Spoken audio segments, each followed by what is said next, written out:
Extra judicial confession क्या होता है? ये अदालतें इसको किस तरह से देखती हैं, ये मैं आज की जजमेंट आपके लिए लेके आया हूँ जो इसी वाले से है। ये बेसिकली देखें, जो लोग प्रैक्टिस करते हैं उनके लिए भी इम्पॉर्टेंट है और जो लोग एग्ज़ाम देते हैं उनके लिए भी इम्पॉर्टेंट है। तो जो लोग एग्ज़ाम देते हैं उनके लिए इसलिए ये चीज़ें इंपॉर्टेंट होती हैं। देखें, जो इसमें मैं जजमेंट्स बताता हूँ, आपने जब भी पेपर लिखना होता है तो आप को अगर आप सिलेबस देखें तो सिलेबस में लिखा होता है कि साथ जजमेंट्स। तो ये जजमेंट्स मैं इसीलिए आपके साथ शेयर करता हूँ इंपॉर्टेंट पॉइंट्स पर, कि आप जब क्वेश्चन लिखें साथ, जब भी मतलब कन्फेशन का टॉपिक आपके पास आता है, क्वेश्चन आता है, तो आप उसमें ये जजमेंट लिखें और इसके कुछ इंपॉर्टेंट पॉइंट्स जो हैं वो भी आप इसमें डिस्कस करें, ताकि आपको पता हो कि आपका सवाल कंप्लीट है और जो एग्जामिनर है उसको भी पता चले कि इसने पूरी की पूरी अटैम्प्ट की है। और दूसरी लिए ये जो चीज़ है प्रैक्टिस के लिए, ये इसलिए ज़्यादा इंपॉर्टेंट है, देखें, क्योंकि यही वो पॉइंट्स होती हैं, यही वो आला अदालतों की जजमेंट्स हैं जिनके ऊपर अमल दरामद करती हैं छोटी अदालतें। तो ये जब भी अथॉरिटीज़ आती है तो ये जजेस इसको पढ़ते हैं, उनको पता होता है कि ये नए जो है आगे डायरेक्शन क्या आई है कन्फेशंस के वाले से, या कोई भी जो पॉइंट होता है लॉ पॉइंट, तो वो लाजमी तौर पर लेटेस्ट जजमेंट को फॉलो करते हैं। तो इसलिए ये जो आज की जो जजमेंट है मैंने इसीलिए आपके सामने रखी है, 2021 की है। मैं जजमेंट भी बता देता हूँ और इसके अंदर जो इंपॉर्टेंट टॉपिक्स हैं वो मैं बता दूँ कि सबसे पहले हमने इनमें चीज़ें क्या देखनी है। देखें, इसमें आपको सबसे पहले ये पता होना चाहिए कि कन्फेशन कब कबूल करती है अदालत, और उस पर क्या कोई कैपिटल पनिशमेंट हो सकती है, यानी कि सज़ाए मौत या उम्र कैद सिर्फ कन्फेशन, एक्स्ट्रा जुडिशल कन्फेशन पर दिया जा सकता है या नहीं दिया जा सकता। तो ये चीज़, और उसके अलावा फिर ये अदालतें देखती हैं कि किन हालात के अंदर जो होता है वो जुडिशल कन्फेशन उसको तस्लीम किया जाएगा और किन हालात में इसको नहीं तस्लीम किया जाएगा। उसके अलावा क्या कोई मुल्ज़मान आपस में एक दूसरे के मुतालिक एतराफ़ कर लें, तो मुश्तरका एतराफ़ या जॉइंट कन्फेशन ये क्या होता है, ये भी मैं आपको आगे बताऊँगा। और उसके अलावा आर्टिकल 38, क्या जो कानून शहादत का आर्टिकल 38 है ये 39 के ज़ेरे असर काम करता है या नहीं। तो ये सारे पॉइंट डिस्कस करते हैं। उससे पहले मेरी आपसे एक रिक्वेस्ट है कि प्लीज़ आप वीडियो को ज़रूर लाइक कीजिए, शेयर कीजिए और चैनल को ज़रूर सब्सक्राइब किया करें, क्योंकि यही आपका सब्सक्राइब करना मेरे लिए बहुत बड़ा इनाम होता है। तो इसके अलावा मेरे जो हैं पीपीसी, सीआरपीसी, क्यूएसओ पर सब पर मेरे लेक्चर मौजूद हैं। मेडिकल जूरिस्प्रूडेंस मूदी पर मैं नेक्स्ट लेक्चर भी देने वाला हूँ। तो ये सारे टॉपिक्स आपके एग्ज़ाम्स के हवाले से, आपकी प्रैक्टिस के हवाले से बहुत इंपॉर्टेंट होते हैं। तो अब हम चलते हैं वीडियो की तरफ। तो जो इसमें देखें, ये जो जजमेंट है ये है KLR 2021 CRC 190। तो ये वो जजमेंट है जिसके अंदर ये चीज़ें बताई गई हैं। 13 असूल हैं, बेसिकली 13 इंपॉर्टेंट पॉइंट, मैंने इसीलिए इसको लिखा कि सबसे पहला पॉइंट ये है कि अदालत ये देखेगी कि ये एक कमज़ोर शहादत है और इसको तब ही तस्लीम किया जाएगा जब कोई बराह रास्त शहादत उससे रिलेटेड मिल जाए। यानी एक बंदा अब कहता है जी मैंने जुर्म किया है, तो उसके अलावा ज़रूरी है कि इसके साथ कोई करॉबोरेटिव एविडेंस हो, कि कोई शहादत हो जिससे साबित हो कि ये वाकई इस बंदे ने जुर्म किया। महज सिर्फ एक बंदे का आके अदालत में कह देना कि उसने जुर्म किया है तो उसको तस्लीम नहीं किया जाएगा। उसके बाद नंबर 2 पॉइंट ये है जी कि मुल्ज़म के ख़िलाफ़ जो है ये कब इस्तेमाल होगा, यानी कि ये जो मुल्ज़म जब आके कह देता है तो उसको फिर आगे कब इस कोर्ट जो है समझेगी कि ये उसका एविडेंस है। क्योंकि देखें, जब एतराफ़ करते हैं तो उसको बाद में एविडेंस लेना भी एक पूरा प्रोसेस होता है। ऐसे ही नहीं होता कि एक बंदे ने आके अदालत में कह दिया और उसको अदालत ने बाद में एविडेंस के तौर पे इस्तेमाल कर लिया। वो कहते हैं कि एविडेंस के तौर पे कन्फेशन को उस वक्त इस्तेमाल किया जाएगा जब ये एक नाकाबिले तरदीद ज़राए से आए, यानी कि एक ऐसे सोर्स से ये कन्फेशन आ रहा हो जहाँ से साबित हो कि जनाब ये अब इसको रद्द नहीं किया जा सकता, ये बिल्कुल सही है। अब तीसरी बात जो मैंने आपसे ये भी कहा था कि इसकी बुनियाद पर कोई कैपिटल पनिशमेंट दी जा सकती है या नहीं। देखें, कैपिटल पनिशमेंट सिर्फ उसी सूरत में होती है जब कोई ठोस शवाहद जो है ना उससे मिल जाए। तो अब इसकी बुनियाद पर, महज एक्स्ट्रा जुडिशल कन्फेशन की बुनियाद पर कैपिटल पनिशमेंट, याद रखिए कैपिटल पनिशमेंट, कोई भी डेथ सेंटेंस या लाइफ इम्प्रिजनमेंट नहीं दी जा सकती। तो उसके बाद हम आगे पढ़ते हैं। तो चौथा पॉइंट जो है वो बहुत इंपॉर्टेंट है कि जनाब इसका कब एतराफ़ जो है कबूल किया जाता है। तो उसके लिए 3 सूरतें अदालत ने वाज़ा किया। ये चौथा हमारा पॉइंट है कि ये नंबर 1 दर हकीकत दिया गया हो, यानी कि इन फैक्ट ये जो है वो किया गया हो, यानी कि ये ना हो कि सिर्फ महज दिखाने के लिए किया गया, ऊपर ऊपर से कह दिया, नहीं, यानी कि यूँ समझ लें कि किसी ने सिद्क़े दिल से किया है। तो ये इसको कोर्ट ने कहा कि ये दर हकीकत किया गया हो। दूसरी बात कि ये मर्ज़ी से हो, वॉलंटरी हो। ये बहुत इंपॉर्टेंट पॉइंट है कि ये मर्ज़ी से था या नहीं था, ये अदालत ने बहुत केयरफुली देखना होता है, और जो लोग कॉन्टेस्ट करते हैं उन्होंने ये साबित करना होता है कि ये वॉलंटरी नहीं है, इसीलिए जो कन्फेशंस होते हैं वो डिनाई किए जाते हैं। नंबर 3, इसमें इन्होंने ये कहा कि ये सच पर मबनी हो, कि बेस्ड ऑन ट्रुथ और फैक्ट्स पर ये मबनी हो, तो फिर ही यानी कि इन 3 सूरतों के अंदर कि ये दर हकीकत दिया गया हो, मर्ज़ी से दिया गया हो और सच पर मबनी हो, तो फिर ही एक्स्ट्रा जुडिशल कन्फेशन अदालत तस्लीम करेगी। अब आगे आ जाते हैं कि जी अदालत क्यों तस्लीम नहीं करेगी। देखें, इसको उस वक्त कहा जाएगा कि ये मर्ज़ी से क्यों नहीं है। मर्ज़ी से इसलिए नहीं है कि अगर अदालत को ये लग रहा हो कि इसके लिए कोई इंड्यूसमेंट है, यानी कि कोई तरगीब दी गई है, या इसे थ्रेट किया गया, धमकी दी गई है, या इसके साथ कोई प्रॉमिस किया गया कि तुम अगर ये कर लोगे ना तो मैं जो है तुम्हें नवाज दूंगा। मतलब ये कि अगर मैं अदालत के वाले से बात करूं कि मुलज़म आता है, मुलज़म ये अदालत ये देखती है कि नहीं नहीं, लगता है कि इसने तो पार्टीज़ के साथ कोई साज़बाज कर ली है, और उसके यानी कि पार्टी ने से कहा होगा कि तुम मान लो, हम तुम्हें ये चीज़ें छोड़ देंगे। अगर अदालत को ये लग गया तो अदालत कन्फेशन को नहीं तस्लीम करेगी। या अगर किसी तरीके से ये साबित हो जाए कि जनाब इसको कत्ल की धमकी लगाई गई है, या इसको जान से मारने की धमकी लगाई गई है, या इसको कोई बड़ा इसका लॉस करने की धमकी लगाई गई है जिसकी वजह से ये इतराफ़ करने पर मजबूर है, तो उस पर भी है। उसके अलावा इंड्यूसमेंट कोई तरगीब ना हो, यानी कि ख़ास तौर पे फैमिली के मैटर में भी आ जाता है कि जनाब ठीक है, हम ये तुम्हारे लिए वो कर देंगे, ये कर देंगे, तो तुम ये मान लो।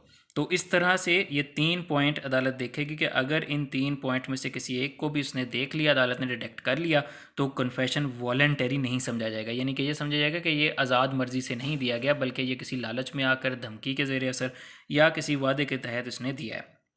उसके बाद नंबर 6 पॉइंट कि अदालत ये एक ऐसी चीज़ है जो देखें आमतौर पर अदालतों में नहीं डिस्कस होती, ये आमतौर पर लॉयर्स के अंदर भी नहीं है, ये बेशुमार लोगों को नहीं पता होगा। लेकिन अब देखें कि जब ये डायरेक्शन आ गई तो अदालत में जज ने ये लाजमी देखना है, उसने देखना है कि ये 3 वजह से एतराफ़ होता है। अदालतों को पता है कि जो कन्फेशन करते हैं वो लोग 3 वजह से करते हैं। नंबर 1 कि जनाब शेखी बिगाड़ने के लिए, देखो जी मैं तो अदालत के सामने मान गया था जी, मैं तो ये इकरार ही कर लिया सी, मैं अपने को ही सारा कुछ मान लिया सी, इन्हों का कोई कमाल नहीं। यानी कि अदालत कहती है कि बोस्ट ऑफ, शेखी बिगाड़ने के लिए। नंबर 2, एक बंदा कहता है कि जो एक बंदे ने वाकई जुर्म किया होता है और उसके अंदर खलश होती है, ज़मीर उसका कहता है कि नहीं यार देखो तुमने ज़्यादती की है, तुम्हारा कसूर है, तुम्हारा कसूर। वो कहता है अच्छा यार मैं मान ही लूँ, क्योंकि उसके अंदर ज़मीर जो होता है वो उसको जीने नहीं देता। तो एक तो दूसरी सूरत ये। तीसरी बात वो ये आती है कि जब अब एक मुलज़म देखता है जनाब कि मैं अब मेरे ख़िलाफ़ सारे शवाहद आ गए हैं, इन्वेस्टिगेशन कंप्लीट है, मैं हर तरफ से फंस चुका हूँ, तो अब वो कहता है कि यार बचने की सिर्फ एक ही सूरत है, मदई ना सुलह कर लो। तो यानी कि वो ये कहता है कि अच्छा मदई के साथ अब मैं मिलूँगा तो तब ही मेरा जो है ना वो मामला सेट होगा, अदरवाइज़ मैं हर तरह से फंस चुका हूँ। तो अदालत ये भी फिर मैटर देखती है कि क्या वाकई जब पुलिस फाइल्स का मुआयना करेगी तो क्या ये वाकई इस तरह से बंदा फंस चुका था और इसके बाद ये एतराफ़ कर रहा है, तो फिर उस एतराफ़ को डाउटफुल कंसीडर किया जाएगा। अच्छा जी, उसके बाद हम आ जाते हैं 7वें पॉइंट पर कि मुलज़म ने एतराफ़ किन लोगों के सामने किया। ये देखें, ये बहुत इंपॉर्टेंट चीज़ होती है कि मुलज़म का एतराफ़ किन लोगों के सामने हुआ है। क्या ऐसे अफराद के सामने तो नहीं हुआ जो लोग बासर हों, यानी थाने पर या कोई दूसरी महकमों पर असरअंदाज होने की सलाहियत रखते हैं, पॉलिटिकल लोग वगैरह हो सकते हैं कि जनाब या मोहल्ले के अंदर आप समझते हैं एक बड़ा अप्रोच रखने वाला आदमी है, तो ये उस गवाह के सामने, उस बंदे के सामने तो नहीं इसने एतराफ़ कर लिया।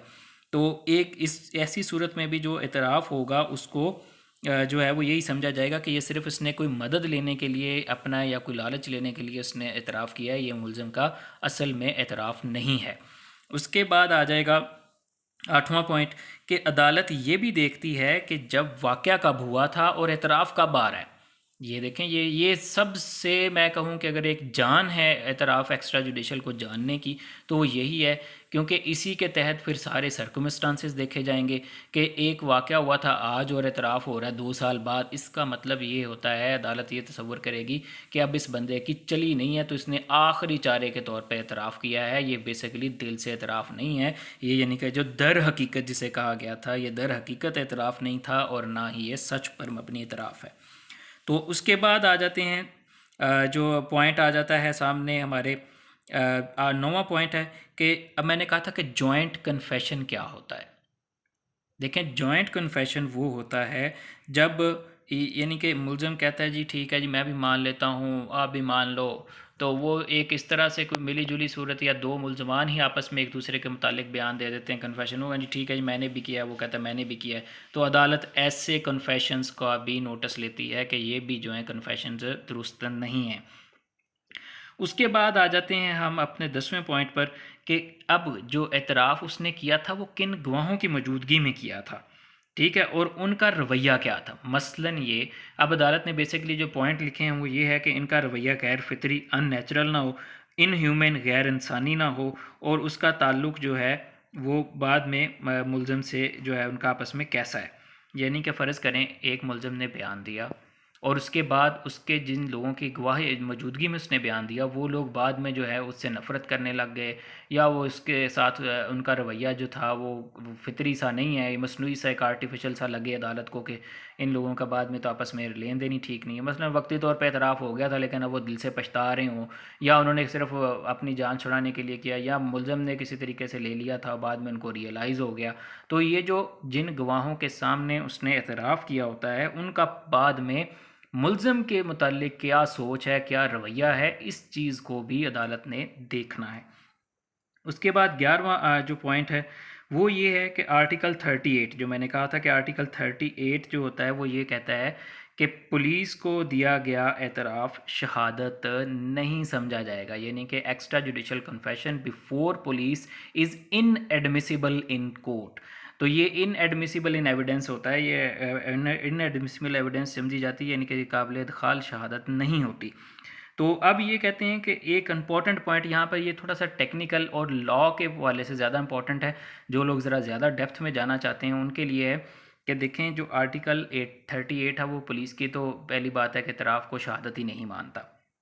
तो अब ये कहते हैं कि आर्टिकल 39 ये कहता है, इसमें एक डिफरेंस मैं आपको चलें इससे पहले बता दूं कि आर्टिकल 38 के अंदर जो एतराफ़ है वो पुलिस के सामने है, और आर्टिकल 39 के तहत जो एतराफ़ होता है वो किसी भी तीसरे शख्स के सामने हो सकता है, यानी कि वो किसी भी ऐसे बंदे के सामने होगा, ये पुलिस के बजाय मसलन यानी कि किसी दूसरे कैदी के सामने एतराफ़ कर लिया हो, या उसने डॉक्टर के सामने एतराफ़ किया हो, या मुलज़म ने किसी मुलाकाती के सामने जो है वो एतराफ़ कर लिया। तो ऐसा जो एतराफ़ होता है एक्स्ट्रा जुडिशल कन्फेशन, उसको भी अदालतें नहीं काबिल कबूल समझती। तो इस तरह के ये पॉइंट होते हैं, ये थोड़ी सी डेप्थ के अंदर जाने वाले होते हैं, जो लोग प्रैक्टिस करते हैं तो उनको इन्हीं को शैटर करना है ताकि अगर किसी ने गलत एतराफ़ किया तो आप उसको ब्रेक कर सकें।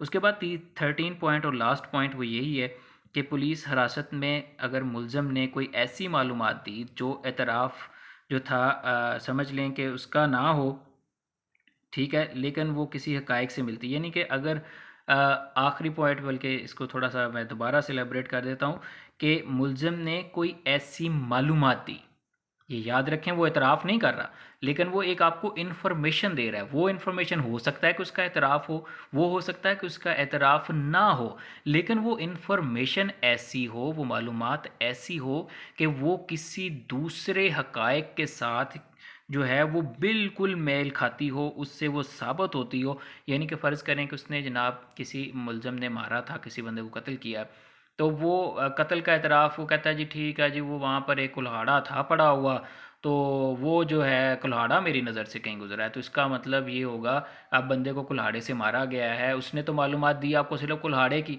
उसने मारने की तो ज़िक्र ही नहीं किया, लेकिन वो मालूमात ऐसी थी कि वो बाद में पता चला कि वाकई उस जाए वो कुआं से कुल्हाड़ा मिला था। इसका मतलब है कि ऐसी मालूमात अदालत कहती है कि ये मुलज़म के ख़िलाफ़ इस्तेमाल हो सकती है, ठीक है, अगरचे ये एतराफ़ है या नहीं है, लेकिन ये उसने बहुत इंपॉर्टेंट चीज़ जो है वो कही है, तो ये उसके ख़िलाफ़ इस्तेमाल होगी।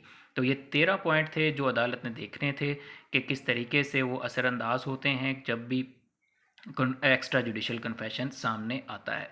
तो वीडियो अच्छी लगे तो इसको लाइक कीजिएगा, शेयर कीजिएगा, कमेंट कीजिएगा। Thank you.